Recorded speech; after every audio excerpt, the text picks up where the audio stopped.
സർവേശ്വരനായ എൻ്റെ ഗുരുവിനെ പ്രാർത്ഥിച്ചുകൊണ്ട് ശിശുവിനെ നമിച്ചുകൊണ്ട് വേദിയിരിക്കുന്ന നാണമാഷ്, നമ്മുടെ മുരളിമാഷ്, മറ്റാത്മബന്ധുക്കൾ, നമ്മുടെ ഈ പൗർണമിയിൽ നമ്മൾ ഇതുപോലത്തെ സത്സംഗങ്ങൾ കൂടുകയും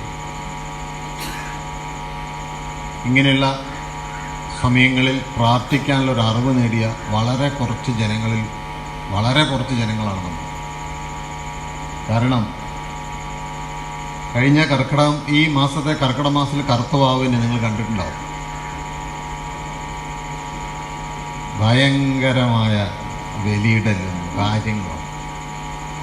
നിങ്ങൾ ഇന്ന് പാലക്കാട് പോലത്തെ സ്ഥലങ്ങളിൽ നിന്ന് പോയാൽ ആവണിയവട്ടം എന്നാണെന്ന് പറയാം. അവിടെ എന്താണ് എൻ്റെ അർത്ഥം അറിയാം?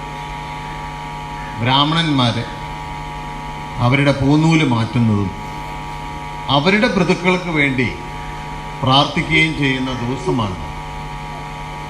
അപ്പോൾ അവരോട് ഞാൻ ചോദിച്ചു, എന്താ നിങ്ങൾ കറുത്തവാന് ഇടാത്ത ചോദിച്ചു. അപ്പോൾ നിങ്ങൾക്ക് വേണ്ടി ഞങ്ങൾ കർമ്മം ചെയ്യാൻ വരുന്നതുകൊണ്ടാണ്.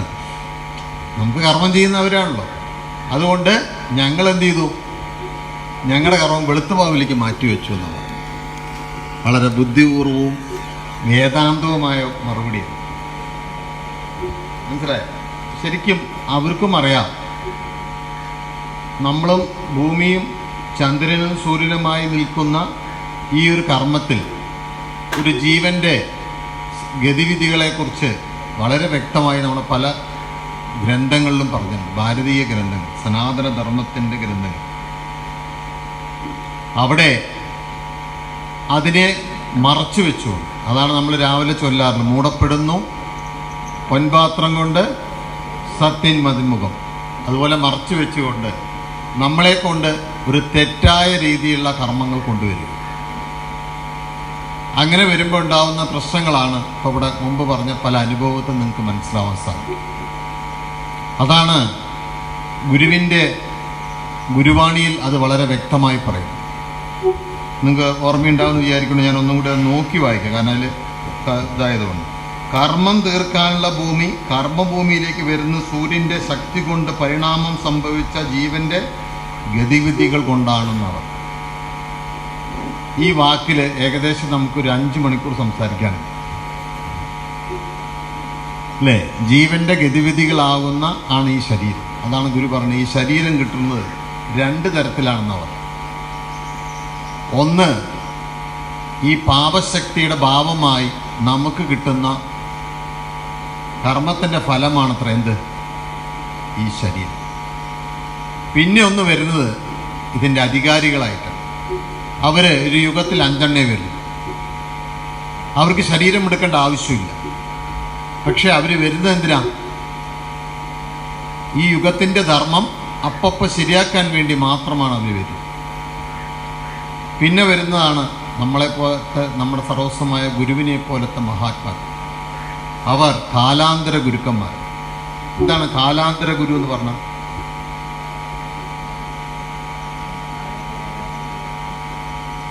അങ്ങനെ വേണമെങ്കിൽ പറയാം, കണ്ടറിഞ്ഞ് പ്രവർത്തിക്കും. ഞാൻ പറയുന്നത് നേരെ മറിച്ചാണ്. കാലം ഗുരുവിൽ നിന്നുണ്ടാവും. കാലം കണ്ടറിയല്ലേ. കാലം നീ എങ്ങനെ വേണമെന്ന് ആര് തീരുമാനിക്കും? ഗുരു തീരുമാനിക്കും. അതാണ് കാലാന്തര ഗുരുവിൻ്റെ മഹിമ. മറ്റേ ഗുരുക്കന്മാർക്ക് ഇതാണ് കാലമെന്നും ആ കാലത്ത് എങ്ങനെ പ്രവർത്തിക്കണമെന്ന് പറയാനും നമുക്ക് പറഞ്ഞു തരാനും സാധിക്കും. എന്നാൽ കാലാന്തര ഗുരുവിന് അങ്ങനെയല്ല. ഇനിയുള്ള കാലം എങ്ങനെ വേണം, അതിന് തടസ്സമായി നിൽക്കുന്ന എന്തെല്ലാം ഉണ്ടോ അതിനെ ആര് മാറ്റിത്തരും? ഗുരു തൻ്റെ തപോബലം കൊണ്ട് മാറ്റിത്തരും. അത് സർവസ്വമായ നമ്മുടെ ഗുരുവിന് സാധിച്ചു. അത് പലപ്പോഴും അനുഭവമായിട്ട്, ഇപ്പം നമ്മുടെ ജനതീർത്ഥ സ്വാമിയുടെ ഒരു അനുഭവം സ്വാമി പറയാറ്. സ്വാമി ഇവിടുത്തെ ഒരു അമ്പലത്തിൽ പൂജ കഴിക്കുക. എന്താണ്? മുത്തപ്പൻ, അല്ലേ? ഭയങ്കര തിരക്കാണെന്ന് സ്വാമി പറയാറ്. കാരണം അവിടെ നല്ല കാര്യങ്ങളാണ്. മുത്തപ്പൻ്റെ അവിടെ പൂജ കഴിക്കാനുള്ള കാരണം എന്താ? നല്ല വെള്ളവും നല്ല ഇറച്ചിയും മീനൊക്കെ കഴിക്കാം. അതെ, സ്വാമി അത് എപ്പോഴും അനുഭവത്തിൽ പറയും. പക്ഷെ അതിൻ്റെ അടിസ്ഥാനപരമായ ആത്മീയം പിന്നീട് നമുക്ക് മനസ്സിലാവും. അപ്പോൾ അത് ചെയ്യുന്നതായിട്ടാണ് ഗുരു എൻ്റെ അടുത്ത് നിന്ന് പറഞ്ഞപ്പോൾ ഗുരു എന്താ പറഞ്ഞത്? തുടരട്ടെ.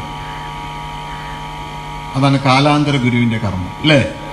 അപ്പോൾ ഇദ്ദേഹം പൂജ ചെയ്യുമ്പോൾ ആരാ വന്ന് പറയുന്നത് നീ എന്നെ പൂജിക്കരുത്? ആ മുത്തപ്പ. എന്താ കാരണം? ഉറുമള ടീച്ചർ പറഞ്ഞ പോലെ അതിനെ ഗുരു മാറ്റിക്കഴിഞ്ഞു. ആരിലൂടെയാണ് മാറ്റിയത്? ജനതീർത്ഥസ്വാമി എന്ന് പറയുന്ന അദ്ദേഹത്തിലൂടെയാണ് ആ കർമ്മം പൂർത്തീകരിച്ചത്. അപ്പം എൻ്റെ സംശയം തന്നെയായിരുന്നു, എന്തുകൊണ്ട് ഈ ലോകത്ത് നിന്ന് നിലനിൽക്കുന്ന ഇതുപോലത്തെ അതിസൂക്ഷ്മമായി തെറ്റി നിൽക്കുന്ന സൂക്ഷ്മ ശക്തികളെ എന്തുകൊണ്ട് ഗുരുവിന് മാറ്റിക്കൂടാ? ഞാൻ പലപ്പോഴും ഗുരുവിനോട് എൻ്റെ ചോദ്യമായി പോയിട്ട്, നിങ്ങളെപ്പോലെ ഇങ്ങനെ ഇരിക്കില്ല, ഞാൻ എപ്പോഴും ചോദ്യം ചോദിക്കുന്ന ആളെ. നമ്മളൊക്കെ ഉറക്കത്തിലാണ് പകുതി പേര്. ഞാൻ അങ്ങനെ ആയിരുന്നില്ല, ഞാൻ ചോദിക്കും ഗുരു അതെന്താണ് അങ്ങനെ, അല്ലെങ്കിൽ അത് പറയുന്ന ആളോട് അതുകൊണ്ട് എന്നെ പലപ്പോഴും എന്നെ ആശ്രമത്തിൽ ഇറക്കി വിട്ടു.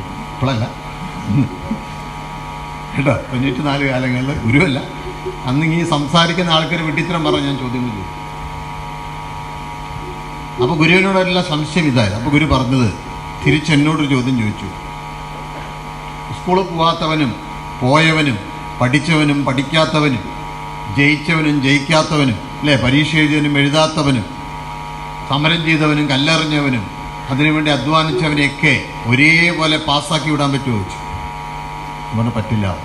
പിന്നെ എങ്ങനെ വേണം? അവൻ അതിനുവേണ്ടി കഷ്ടപ്പെടും. അപ്പോൾ ആ അമ്പലങ്ങളിൽ കാണുന്ന എന്തോ ഒന്ന്, അല്ലേ, അത് പ്രവർത്തിപ്പിക്കാനും അത് ഒരു സ്വശിഷ്യനെ കൊണ്ട് ആ കർമ്മത്തെ ബന്ധിപ്പിച്ച് അതിന് മോചനം കൊടുക്കാനുള്ള കഴിവ് ആർക്കേ ഉള്ളൂ? ഒരു പൂർണ്ണനായ ഒരു ഗുരുവിന്, കാലാന്തര ഗുരുവിനെ സാധിക്കും. ആ ഗുരു നമ്മളെ പഠിപ്പിച്ചു എന്താണ്? നിങ്ങൾ ജീവന്റെ പരിണാമമായി നിൽക്കുന്ന സൂര്യനും ചന്ദ്രനും ഭൂമിയുമായി നിൽക്കുന്ന ഒരു കർമ്മമുണ്ട്. അത് ഇനിയും ലോകം കണ്ടുപിടിച്ചിട്ടില്ല. അടുത്ത നോബൽ സമ്മാനം അതിനായിരിക്കും കേട്ടോ, എഴുതി വെച്ചു. എന്താണ്? ഈ സൂര്യൻ്റെയും ചന്ദ്രൻ്റെയും ഭൂമിയുടെയുമായി ബന്ധപ്പെട്ടുകൊണ്ട് ജീവന്റെ പരിണാമത്തെക്കുറിച്ച് പത്രത്തിൽ നാസ പറയുമ്പോൾ നിങ്ങൾ എന്ത് ചെയ്യും? ഇരുന്ന് ക്ലാപ്പടിക്കും. ഇവിടെ ഗുരു പറഞ്ഞ് നിങ്ങളെ കൊണ്ട് ചെയ്യിപ്പിക്കുക. ഇപ്പൊ ജീവന്റെ കണങ്ങൾ നീങ്ങണമെങ്കിൽ അതിൻ്റെ സൂര്യൻ്റെ പ്രകാശത്തിൻ്റെ തള്ളുവാണ്. അത് കണ്ടുപിടിച്ചത് ജപ്പാൻകാരനും കൊറിയക്കാരനും ഒരു സ്വീഡൻകാരനാണ്. അതിന് ന്യൂട്രോൺസ് എന്നാണ് വിളിച്ചത്. അവർ പറയുന്നു സൂര്യനിൽ നിന്ന് മാത്രമല്ല നക്ഷത്രത്തിൽ നിന്നും വരുന്നത്, നമ്മൾ പറഞ്ഞ രാശി. പക്ഷെ അത് എത്രയോ പ്രകാശവർഷം കഴിഞ്ഞിട്ടാണ് ഇവിടെ എത്തുന്നത്. ഇതെല്ലാം ചന്ദ്രനിൽ തട്ടിയാൽ മാത്രം എവിടെ വരുള്ളൂ? അതാണ് ഇദ്ദേഹം പറയും, ചന്ദ്രൻ ലഗ്നത്തിൽ നിൽക്കുന്നതാണ് നിങ്ങളുടെ ലഗ്നം എന്ന് പറയും. സത്യമാണോ അല്ലേ? അല്ലേ? ഏത് ലഗ്നത്തിലാണോ ആ ചന്ദ്രനും സൂര്യനുമായി നിൽക്കുന്ന അതിനെയാണ് ഇവർ ജ്യോതിഷത്തിൽ ലഗ്നം എന്ന് പറയും. സൂര്യൻ ഇങ്ങനെ പോയി ലാസ്റ്റ് എത്തുന്നത് ചിലപ്പോൾ രാത്രി 11 മണിക്കാണെങ്കിൽ ധനു ലഗ്നമാണെന്ന് പറയും. ലഗ്നം എന്താ കാരണം? ഇതാണ് അതിൻ്റെ അർത്ഥം. അപ്പം ഇത് ഗുരു വളരെ സിമ്പിളായിട്ട് നിങ്ങളെ പഠിപ്പിച്ചു. നമുക്ക് ഈ കാര്യങ്ങളൊന്നും അറിയാത്തതുകൊണ്ട് ഗുരു പറഞ്ഞു, നീ ഒന്നും ചെയ്യണ്ട, നീ പ്രാർത്ഥിക്കുക.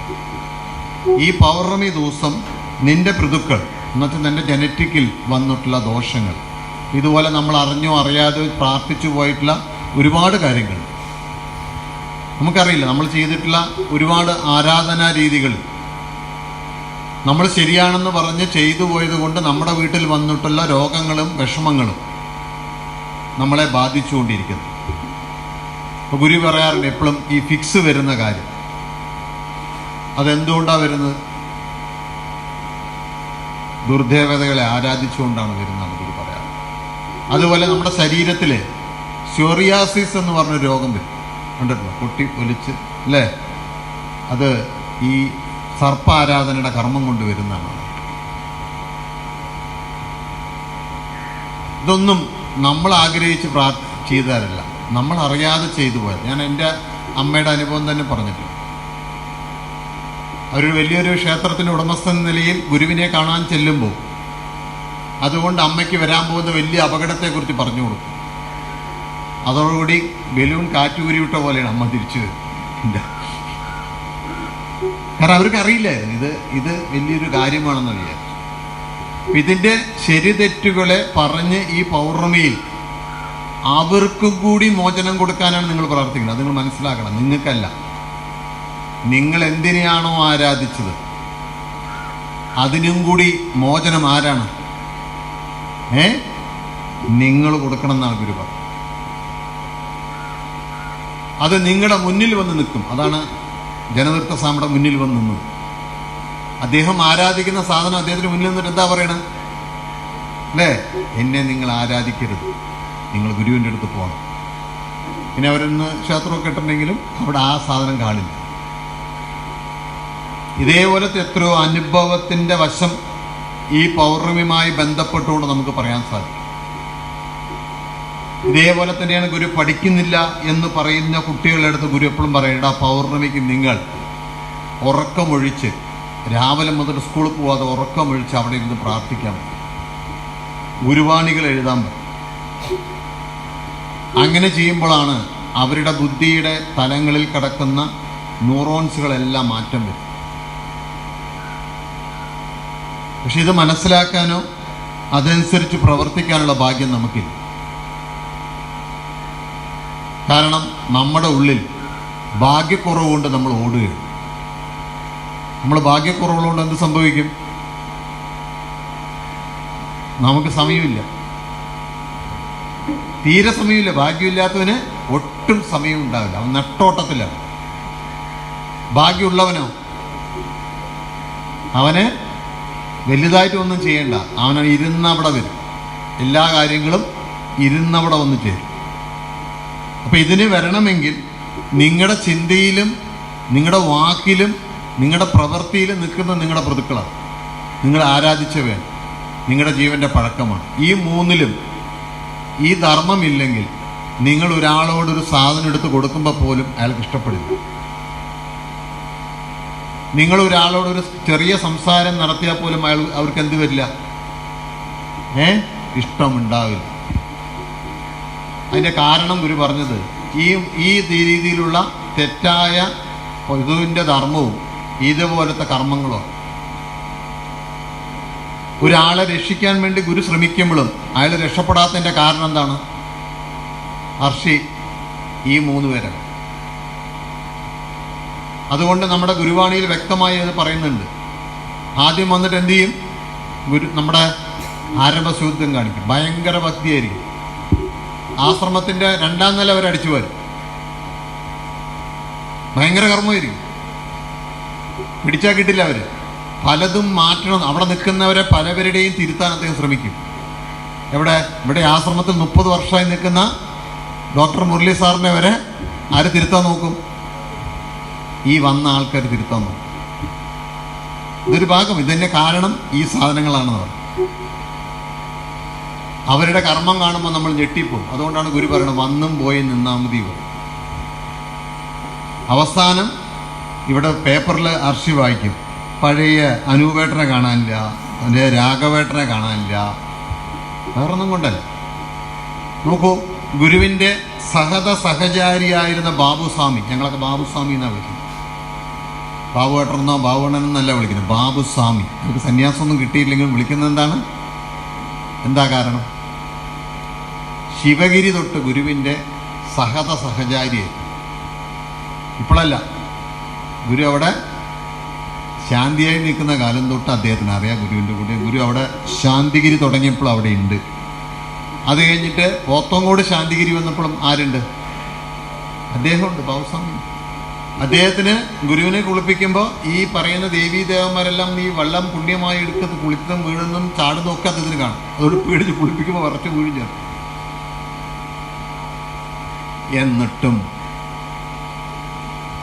എന്നിട്ടും എന്ത് സംഭവിച്ചു?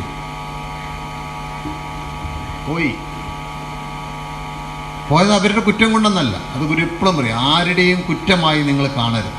പക്ഷെ അവരെ തിരുത്താനുള്ള സകല കാര്യങ്ങളും ഗുരു പറഞ്ഞു കൊടുക്കും. അതിൽ ആദ്യത്തെ കാര്യമാണ് ഗുരു പറയുക, എന്താണ്? നീ പൗർണമിക്ക് ശക്തിയായി പ്രാർത്ഥിച്ചോ. അപ്പൊ നമ്മൾ എന്തു പറയും? അന്നാണ് മെയിൻ കാര്യങ്ങളുള്ളത്. നമ്മുടെ എന്താണ്? എന്തെന്നാണോ എൻ്റെ ഊർജം കളയാനുള്ള കാര്യങ്ങളൊക്കെ എനിക്ക് അന്ന് വന്നു ചെയ്യും. നുണ പറയല്ലേ, ഞാൻ നിങ്ങൾ അന്വേഷിച്ചു. കല്യാണം നടക്കാത്ത വീടുകളിലെ കല്യാണത്തിന് ഒരു രീതിയിലും ഇല്ലാത്തവരോട് ഗുരു പറയുന്ന ആദ്യ കാര്യം, നിങ്ങൾ പൗർണമി ദിവസം ദീപമോ കുംഭമോ എടുക്കണം. അത് ആണായാലും പെണ്ണായാലും. അപ്പം എനിക്കൊരു സംശയം, 94, 97 ഞാനതൊന്ന് പരീക്ഷിച്ച് നോക്കി. നമ്മുടെ ഒരാൾ പറഞ്ഞാൽ നിങ്ങൾ വിശ്വസിക്കില്ല, 6ാമത്തെ കുമ്പ് എടുക്കുമ്പോൾ അവൻ്റെ കല്യാണം ഉറപ്പിക്കുക. 7ാമത്തെ കുമ്പ് എടുക്കുമ്പോൾ അവൻ ഫോറിലേക്കും പോയി. 12ാമത്തെ കുമ്പ് ഇനി പൂർത്തിയാക്കിയിട്ട് എനിക്ക് സംശയമാണ്. അവൻ പറഞ്ഞു ഇത്രയും അനുഭവം ആസട്ടാ നിങ്ങൾ പറഞ്ഞ് വളരെ, ഞാനും അവനും കൂടെ പോവുക.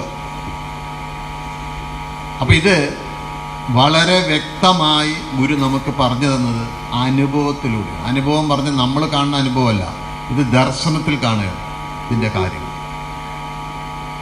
ഈ ചത്ത് കെട്ട് നിൽക്കുന്ന ഈ ജീവനുകളെല്ലാം ചന്ദ്രൻ്റെയും ഭൂമിൻ്റെ ഇടയിൽ നിൽക്കുള്ളൂ എന്നാണ് ഗുരു പറഞ്ഞു. എൻ്റെ അപ്പുറം പോവില്ല. ഋതുരാശി അതിൻ്റെ അപ്പുറം പോവോ? അറിയോ? ജ്യോതിഷത്തിലുണ്ട് അങ്ങനെ ഒരു ഭാഗം. ഈ പ്രസരിപ്പില്ലാത്ത ജീവാത്മാക്കൾക്ക് ഈ ഭൂമിയിൽ തന്നെ കിടക്കുന്നതാണ് പറഞ്ഞത്. ശ്രീ എമ്മിൻ്റെ പുസ്തകം വായിച്ചാൽ ഇപ്പോൾ അദ്ദേഹം കാണുന്നു പറയും, നിങ്ങളിരിക്കുന്ന ഈ സ്ഥലത്തുണ്ട് കോടിക്കണക്കിന് പ്രേതങ്ങൾ പറഞ്ഞാൽ നിങ്ങൾ വിചാരിക്കുന്നത് മഞ്ഞ വെള്ള വസ്ത്രമിട്ട് നടക്കുന്ന സാധനമല്ല. പ്രസരിപ്പില്ലാത്ത ജീവനെ എല്ലാത്തിനും നമ്മൾ എന്താ പറയുക, അല്ലേ? നീങ്ങാൻ പറ്റില്ല, മൂവ്മെൻ്റ് ഇല്ല, എനർജി ഇല്ല, അല്ലേ? ചാർജ് കഴിഞ്ഞാൽ ബാറ്ററി പോലെയാണ്. അതിലെന്തില്ല? ജഡം എന്ന് വിളിക്കാൻ അതിന് മൂവ്മെൻ്റ് ഇല്ല, അതിന് കാണാനും പറ്റില്ല. ആ കുട്ടി പറഞ്ഞ പോലെ അത് സയൻറ്റിഫിക്കായി പറ്റും, സയൻറ്റിഫിക്കായി തെളിയിച്ചിട്ടുണ്ട്. അതിനനുസരിച്ച് ഉയർന്ന് വരുന്ന അവസ്ഥാന്തരങ്ങളിലാണ് ഇത് ഗുരു പറയണത്. നിന്റെ ശരീരത്തിൽ നിന്ന് ജീവൻ വിടുന്ന നിമിഷം നീ എവിടെ എത്തണം? ചന്ദ്രമണ്ഡലം കടക്കണം. കടക്കുമോ? അനങ്ങാൻ പറ്റില്ലെന്നാണ്. ഇതിന് നേടണമെങ്കിൽ എന്തു വേണം? പ്രാർത്ഥന കൊണ്ട് പൗർണമി നമ്മൾ പിടിക്കണം. മറ്റെല്ലാ ദിവസത്തെയും പ്രാർത്ഥനയെക്കുറിച്ച് നമ്മൾ പറഞ്ഞിട്ടുണ്ട്. പക്ഷെ പൗർണമിയുടെ പ്രാധാന്യം എന്ന് പറഞ്ഞാൽ ഇറക്കത്തിൽ പോകുന്ന സൈക്കിളാണ്, എളുപ്പമാണ്. മറ്റേത് എന്താ? കേറ്റത്ത് ചവിട്ടുകയാണ്, അല്ലേ? ഈ ദിവസം 3ഉം ഒരു ലൈനിൽ വരുന്നതുകൊണ്ട്, ഏതാ? ഭൂമിയും ചന്ദ്രനും സൂര്യനും ഒരേ ലൈനിൽ വരുന്നതുകൊണ്ട് ഇത് എളുപ്പമാണ്. കാരണം ഇന്ന് നിങ്ങൾ കടലിൽ പോയാൽ ഏറ്റവും കൂടുതൽ വേലിയേറ്റം ഉണ്ടാകുന്ന ദിവസം ഏതായിരിക്കും ടീച്ചറെ? വേലിയേറ്റം ഉണ്ടാകുന്ന ദിവസം ഏതാ അറിയോ? 2 ദിവസം, ഒന്ന് കറുത്തവാവനും 2 വെളുത്തുവാവും. അപ്പോൾ ഈ ചന്ദ്രൻ ഏതെല്ലാം തലത്തിലെവിടെയാണോ അത് പോകുന്നത്, അപ്പോൾ സയൻസിൻ്റെ ആൾക്കാർ എന്നോട് ചോദിച്ചു, ഭൂമി മൊത്തം അല്ല, ഇതിൻ്റെ അട്രാക്ഷൻ പവർ എവിടെയാണോ വരുന്നത് അവിടെയെല്ലാം എന്ത് സംഭവിക്കും? ഇന്ന് കടലിലെ വെള്ളം പൊങ്ങും. അതുകൊണ്ട് മീൻ പിടിക്കാൻ അധികം പോകാറില്ല. നമ്മളെ മീനിനെ കുറിച്ച് അറിയണമെങ്കിൽ വള്ളയിൽ കോഴിക്കോടിലെ കുറേ വിശ്വാസികൾ അവർ ചോദിച്ചാൽ പറഞ്ഞു തരും. മീനുകൾ അധികം ഒന്നില്ല. അങ്ങനെയാണെങ്കിൽ നിങ്ങളുടെ ശരീരത്തിലെ 95% എന്താണ്? വെള്ളമാണ്. ഇതിലും മാറ്റമുണ്ടാവും. അതുകൊണ്ടാണ് ഇന്ന് ആസ്മ രോഗികൾക്കും മാനസിക വിഭ്രാന്തി ഉള്ളവർക്കും ഈ ഫിക്സ് വരുന്നവർക്കൊക്കെ ഇന്ന് മാറ്റമുണ്ടാവും. അതിനെ തരണം ചെയ്യാൻ ഏക മാർഗം സർവസ്വമായ നമ്മുടെ ഗുരു തന്നിട്ടുള്ള ഏറ്റവും വലിയ യന്ത്രമാണ് നമ്മുടെ മന്ത്രം. എന്താണത്? അഖണ്ഡനാമം. അതുകൊണ്ടാണ് ഗുരു പറഞ്ഞത് ഇന്ന് നിങ്ങൾ ഉറക്കമൊഴിച്ച് ആഹാരത്തിനെ ഒഴിവാക്കിക്കൊണ്ടും പ്രാർത്ഥിക്കാൻ നമ്മളോട് പറഞ്ഞിരിക്കും. അപ്പോൾ നമ്മൾ ഉച്ചയ്ക്കൊക്കെ ആഹാരം കഴിക്കുന്നത് കണ്ടപ്പോൾ ചില ആൾക്കാർ പറയും, ഗുരുവേ അവരിങ്ങനെ ആഹാരം കഴിക്കണ്ടേ? എടാ, ഈ 650 കോടി ജനങ്ങളുണ്ട്. അതിൽ ഈ 2000-3000 പേർക്ക് ഈ അറിവ് കിട്ടിയിട്ടുള്ളൂ. അവർ ഭാഗ്യവാന്മാരാണ്. നീ അതിലേക്കാൾ ഭാഗ്യവാൻ. കാരണം നീ ആ ചിട്ടയായിട്ട് അത് സൂക്ഷിക്കുന്നതുകൊണ്ട് നിനക്കത്. അപ്പോഴാണ് ഗുരു പറഞ്ഞത്, നമ്മളിപ്പോൾ പറഞ്ഞ ആ കർമ്മം എന്താണ്? മാഷ് പറഞ്ഞൊരു കാര്യം, എല്ലാവരും ഗുരുജ്യോതിയിൽ അണയാൻ പോകും. അത് ഉറപ്പാണ്. കാരണം ഗുരുവിനെ ശക്തമായി പ്രാർത്ഥിക്കുന്ന ഏത് വ്യക്തിയും എന്തേ സംഭവിക്കുള്ളൂ? ഗുരുവിനെയാണ് നിങ്ങളുടെ ഉള്ളിൽ ഉള്ളതെങ്കിൽ നിങ്ങൾ എവിടെ അണയുള്ളൂ? അല്ലെങ്കിൽ മുത്തപ്പനിൽ പോകും, ഉറപ്പാണ്. ഏതിനെയാണോ നമ്മൾ ആ സമയത്ത് മനസ്സിൽ ധ്യാനിക്കുന്നത് തീർച്ചയായും അത് നിങ്ങൾക്ക് ദൈവം അനുവദിച്ചു തരുന്നതാണ് പറഞ്ഞത്. അത് റൂളാണ്. ഹിസ്റ്ററി പഠിച്ചാൽ BA ഹിസ്റ്ററി ആവും, BTech പഠിച്ചാൽ എഞ്ചിനീയർ ആവും എന്നതുപോലെ മുത്തപ്പനെ പ്രാർത്ഥിച്ചവന് മുത്തപ്പനെയും. 9-ാം അധ്യായം 20 മുതൽ 25 വരെ ശ്ലോകം ഭഗവത്ഗീതയിൽ വളരെ വ്യക്തമായി ശ്രീകൃഷ്ണൻ പറഞ്ഞു കൊടുക്കുന്നു. ഇങ്ങനെ നിൽക്കുന്നതിൻ്റെ ഒരു കഥ തന്നെ അജമാളൻ്റെ സംവാദം. നിങ്ങൾ കേട്ട്, ഞാൻ ഇവിടെ പറഞ്ഞാണ് അജമാള സംവാദം. കേട്ടിട്ടുണ്ടോ അല്ലേ? അജാമളനല്ലേ? കേട്ടിട്ടുണ്ടോ? സംവാദം കേട്ടിട്ടുണ്ടോ? ആ, അദ്ദേഹങ്ങൾ കേട്ടതുകൊണ്ട് സന്തോഷം. കാരണം നമ്മുടെ ഈ വിശ്വാസികൾക്ക് എന്താ കുഴപ്പം പറഞ്ഞാൽ ഈ ഇല്ലത്തിന് ഇറങ്ങുകയും ചെയ്യും, അമ്മാത്തിട്ട് എത്തൂല്ല. ഹിന്ദുമതം വിടും ചെയ്തു, അതിൻ്റെ ഒറ്റ ഗ്രന്ഥം പഠിക്കില്ല. എന്നാൽ ഗുരുവിനെ പഠിക്കുമോ? അതുമില്ല. അവസാനം എന്തുമില്ല, രണ്ടുമില്ല. അവസാനം ഹർഷി വന്നിട്ട് അവരെ കാണാനില്ലാതെ എന്നോട് പറയുകയും ചെയ്യും. കാരണം രണ്ടും പഠിക്കില്ല.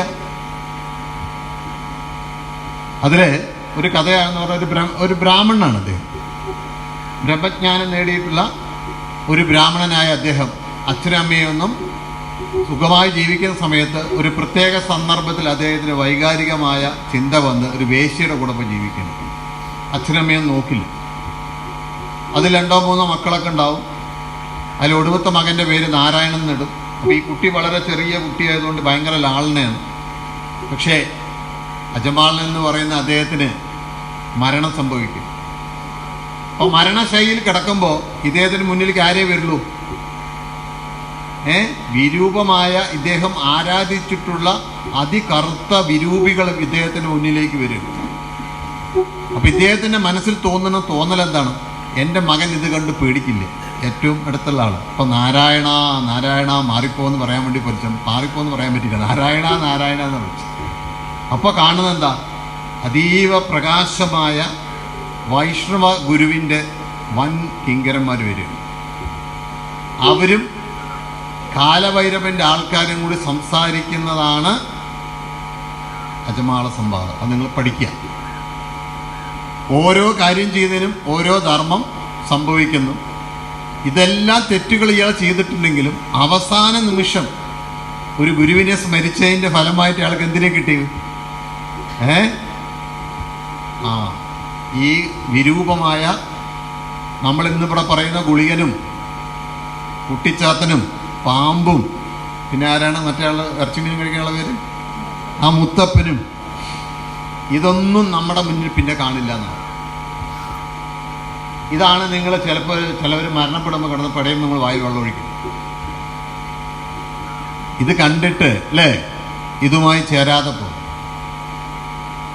അവിടെ ഗുരുവിൻ്റെ പ്രകാശത്തിൽ അണയും നമ്മളെല്ലാവരും. പക്ഷെ എല്ലാവരും ഒരു തരത്തിലാണെന്ന് വിശ്വസിക്കരുത്. അതാണ് ശിഷ്യപൂജിത വളരെ വ്യക്തമായി പറഞ്ഞത്. അതിനും എന്തുണ്ട്? തലങ്ങളുടെ വ്യത്യാസം. ഇവിടെ എല്ലാവരും വിശ്വാസികളാണ്. എല്ലാവരും ഒരു തലാണോ? എല്ലാവരും നാണുമാഷിനെ പോലെ പ്രവർത്തിക്കാൻ പറ്റുമോ? പറ്റില്ല. അതാ ജീവന്റെ ശേഷിത്വം കൊണ്ട് അനേക ജന്മത്തിന്റെ കർമ്മഫലം കൊണ്ട് അദ്ദേഹം നേടിയതാണ്.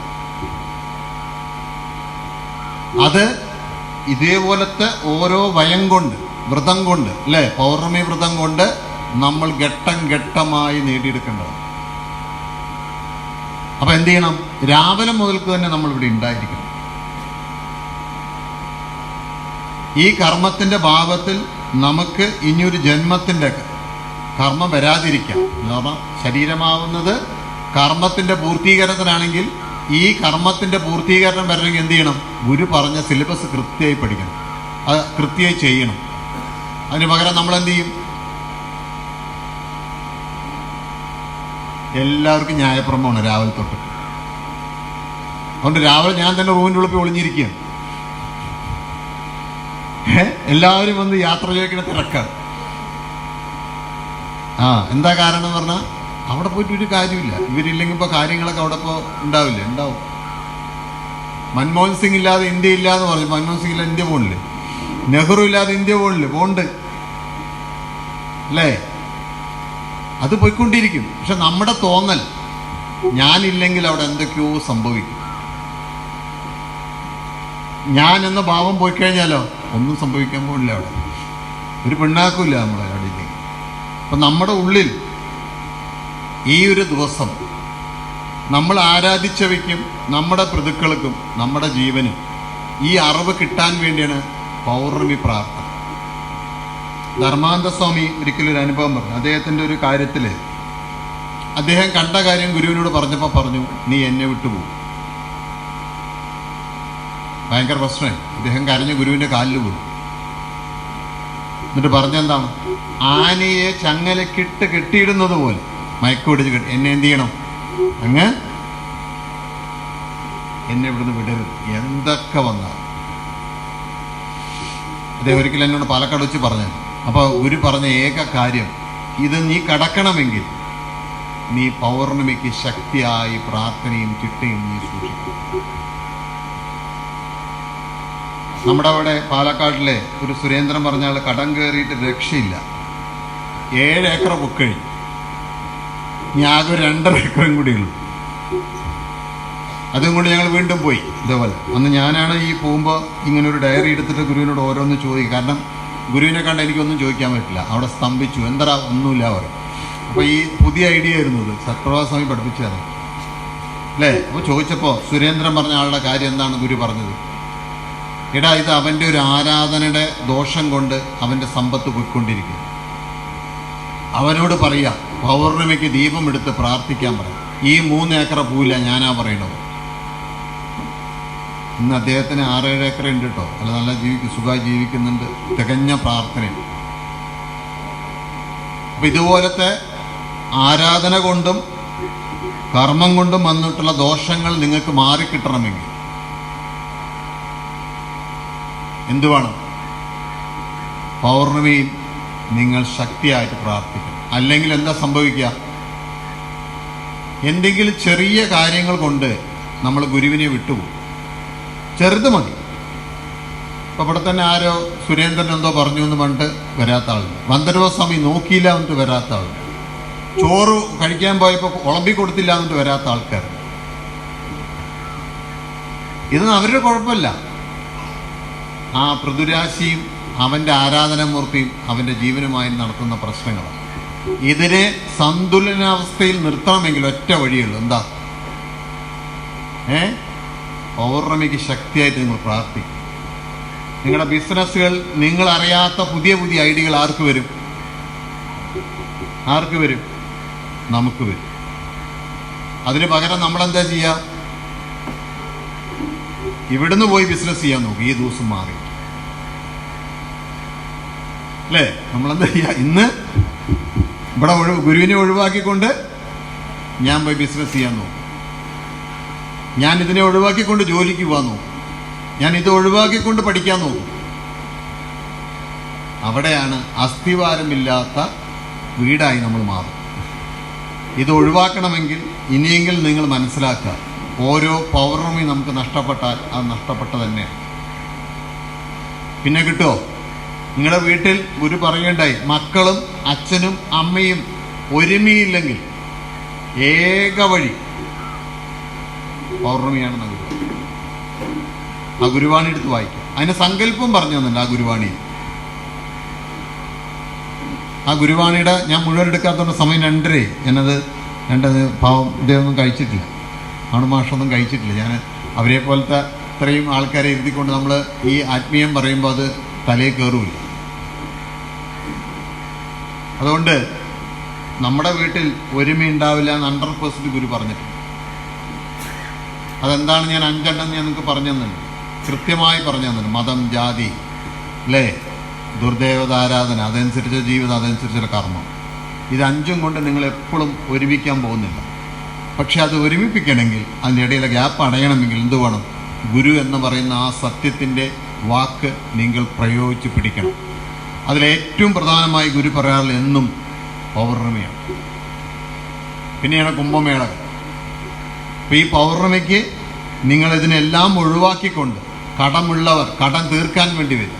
ഡൈവേഴ്സിൻ്റെ വക്കിൽ നിൽക്കുന്നവർ ഇങ്ങോട്ട് വരും. പഠിക്കാൻ കഴിവില്ലാത്തവർ ഇങ്ങോട്ട് വരും. ഭ്രാന്ത് മാറണോ? വന്നോ. കള്ളുടി മാറണോ? ഏറ്റവും നല്ല ദിവസം എന്താ? പൗർണമിയാണ്. അതേപോലെ തന്നെ ഏത് നല്ല കാര്യത്തിനും ഏറ്റവും നല്ല എന്താ? പൗർണമി. കറുത്തവാവിന് ഇതൊന്നും ചെയ്ത് പഠിക്കരുത്. ഒറ്റ കാര്യം കറുത്തവാവിന് ചെയ്യാൻ പാടുള്ളൂ പറഞ്ഞിട്ട്. എന്താ അറിയോ? പ്ലാവ് വെട്ട, വേറെ ഒന്നും ചെയ്യരുതെന്ന് പറഞ്ഞു. അത് സയൻസാണ്. ഇത് ഇറുക്കം കൂടുതലായിരിക്കും ആ സമയത്ത്. അതും വെട്ടി ലെവലായിട്ട് പൗർണമിക്ക് പ്രാർത്ഥിച്ചെടുക്കാവുന്ന പറഞ്ഞു. അപ്പം അതുകൊണ്ട് നിങ്ങളതെല്ലാവരും മനസ്സിലാക്കുക. പൗർണമിയുടെ സങ്കല്പം എല്ലാവർക്കും അറിയും ഞാൻ വിശ്വസിക്കുന്നു. ആ സങ്കല്പത്തിൽ നിങ്ങൾ ദീപം കൊടുക്കണം. ദീപത്തിൻ്റെ എന്തിനാ ദീപം കൊടുക്കണമെന്ന് വെച്ചാൽ ഇന്നും പലവർക്കും അറിയില്ല. അറിയോ ദീപം എന്തിനാ എടുക്കണം? അതൊരു ചടങ്ങ് പോലെ എടുക്കും. ഓടി വന്നിട്ട് അവസാന നിമിഷത്തിൽ ദീപം എടുക്കലുണ്ട്. ഞാൻ എപ്പോഴും പറഞ്ഞ അതല്ല. ദീപം എന്ന് പറയുന്നത് പൗർണമിയുടെ മൊത്തം ഈ പറയുന്ന വ്രതത്തിൻ്റെ സമർപ്പണമാണ്. എന്ത് പറയും 10 കൊല്ലം പഠിച്ചിട്ട് നിങ്ങൾ 10ാം ക്ലാസ് പരീക്ഷ എഴുതണ പോലെയല്ല. അത് ഒറ്റ ദിവസം കൊണ്ട് പോയി എഴുതിയാൽ നിങ്ങൾ രക്ഷപ്പെടില്ല. എന്താണ് അതിൻ്റെ അർത്ഥം എന്ന് വളരെ വ്യക്തമായി ഗുരു നമ്മളോട് പറഞ്ഞില്ല. എന്താണ് തട്ടം എന്ന് പറയുന്നത്? എന്താ? വേഗം പറഞ്ഞു പോവുകയാണ്, കാരണം അതിന് വിശദമായി പിന്നെ പറഞ്ഞുതരാം. തട്ടം എന്ന് പറയുന്നത് നിങ്ങളുടെ വാസനയാണ്. ആ വാസനയിൽ നിങ്ങളുടെ ശരീരമാവുന്ന അരി നമ്മൾ നിറയ്ക്കുകയാണ്. എന്താണ് അതിൻ്റെ 3 കോശങ്ങളുണ്ട്, അറിയോ? പ്രാണമയ കോശം, അന്നമയ കോശത്തിൻ്റെ ഭാഗമായി വരുന്നതാണ് പച്ചരി. അതിൻ്റെ മുകളിൽ എന്താ വെക്കണത്?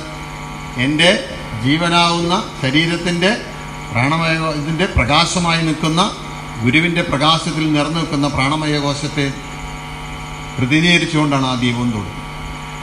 അതിലേക്ക് എന്താ ഞാൻ കൊടുക്കുന്നത്?